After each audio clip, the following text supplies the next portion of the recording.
Gálatas 3, no verso 11. É evidente que pela lei ninguém é justificado diante de Deus, porque o justo viverá pela fé. Viver pela fé é aceitar a oferta de salvação por meio de Cristo e andar em íntima comunhão com Ele. É ser amigo de Deus e viver em seus princípios. Tanto no Antigo como no Novo Testamento, e em nossos dias, a salvação sempre foi mediante a fé. Nada que façamos nos tornará justos diante de Deus, apenas o sacrifício de Cristo. Sacrifício esse que Cristo suportou por nós com imenso e infinito amor a ponto de suportar a ocultação do semblante de seu Pai e em amargura pronunciar: Deus meu, por que me desamparaste? Jamais poderemos compreender plenamente esse amor. E sua morte na cruz, sua entrega, devem ser o motivo de nossas meditações diárias até que ele venha. Na carta de Pedro, na primeira carta de Pedro, no capítulo 1, nos versos 18 e 19, temos a seguinte citação: sabendo que não foi mediante coisas corruptíveis, como prata ou ouro, que fostes resgatados do vosso fútil procedimento que vossos pais vos legaram, mas pelo precioso sangue, como de cordeiro, sem defeito e sem mácula, o sangue de Cristo. Estávamos condenados a uma vida sem Deus e posteriormente sem salvação, mas pelo precioso sangue de Cristo Jesus fomos libertos do pecado para servi-lo e consequentemente herdarmos a vida eterna.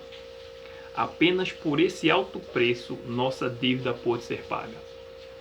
Somos libertos do pecado para vivermos de forma útil para Deus. Lá em Gênesis também, falando um pouco da fé de Abraão, no capítulo 15, vejamos que citação interessante. Gênesis 15, no verso 6, é dito o seguinte. Vou ler a partir do verso 5. Então conduziu-o até fora, Deus dizendo a Abraão, e disse: olha para os céus e conta as estrelas, se é que o podes. E lhe disse: será assim a tua posteridade. Ele creu no Senhor Jeová, e isso lhe foi imputado para justiça. Esta é uma das declarações mais profundas da Bíblia. Ela nos mostra que a justificação só pode ser obtida por meio da fé, e isso bem antes de Paulo afirmar em Romanos. Todas as evidências físicas e visíveis tornavam impossível a promessa que Abraão teria um filho. Mas a fé do patriarca Abraão, uma fé que requer uma entrega total e completa do ser, a fé que exige uma submissão total ao Senhor. Ou seja, é aquilo que Deus quer, é aquilo que Deus manda, a fé que resulta em obediência. Essa era a fé de Abraão, essa é a fé que nos é imputada por justiça. Embora é preciso dizer que Abraão foi falho, assim como nós, mas quando nos entregamos ao Senhor, assim como fez Abraão, Deus, que é justo, imputa essa justiça em nós, como diz também Romanos no capítulo 4, nos versos 6 e no verso 7. Romanos 4,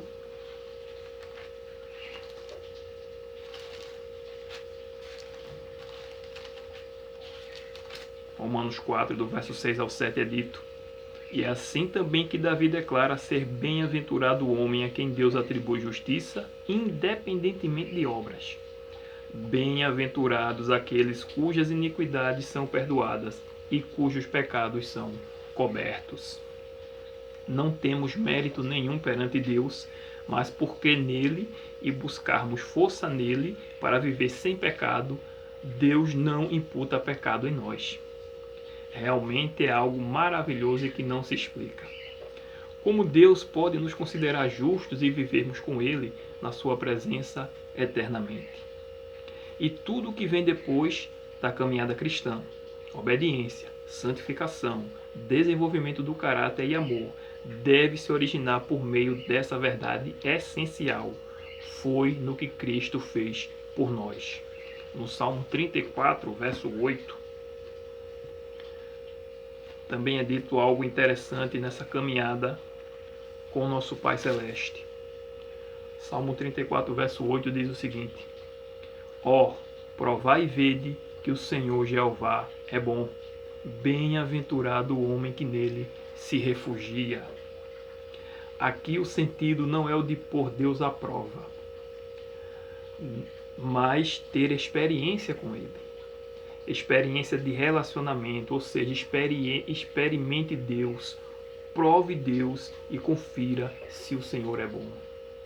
Muitas pessoas preferem correr o risco de aceitar Jesus apenas na velhice, achando que o mundo tem muito a oferecer. Mas não sabem se estarão vivos até lá, e muitos se tornam tão endurecidos a ponto de não reconhecerem que sua vida sem Jesus não valeu de nada.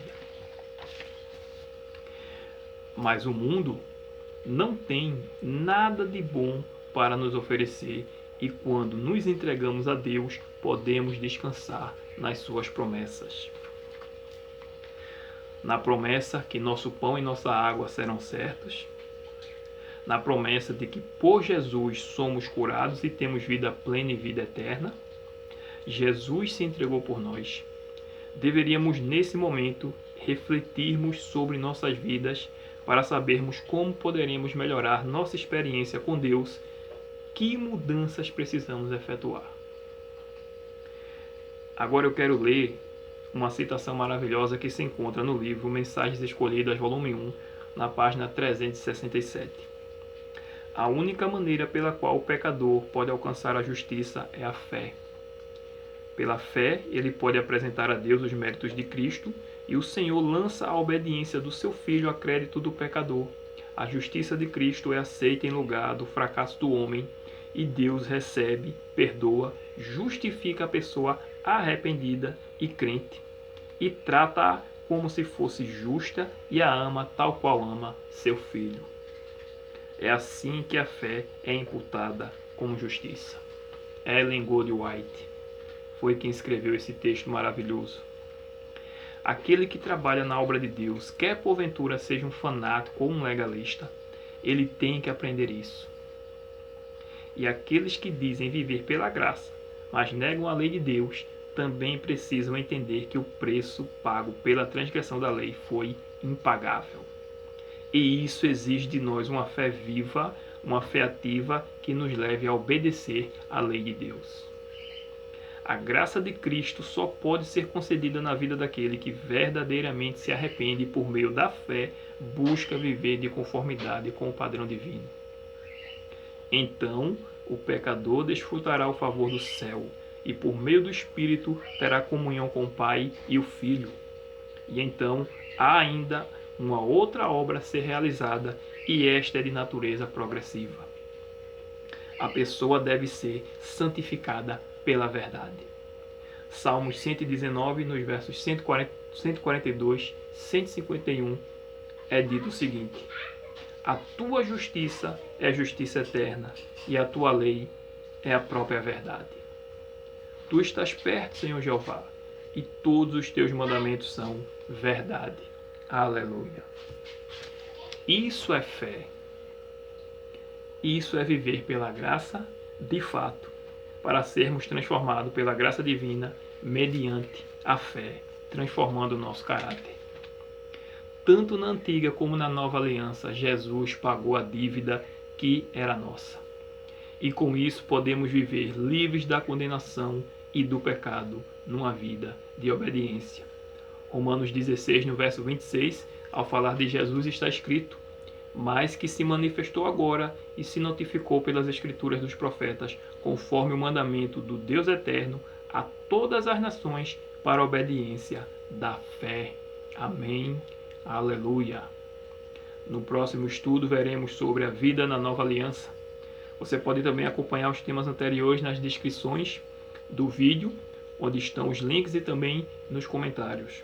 Deixe teu like e compartilhe, fazendo assim você ajuda a tornar o canal relevante na plataforma, e o YouTube indicará a mais usuários, e assim o Evangelho eterno vai se espalhando pelo YouTube. Acompanhe também as outras playlists, inclusive com temas proféticos. Fique com a paz de Jesus.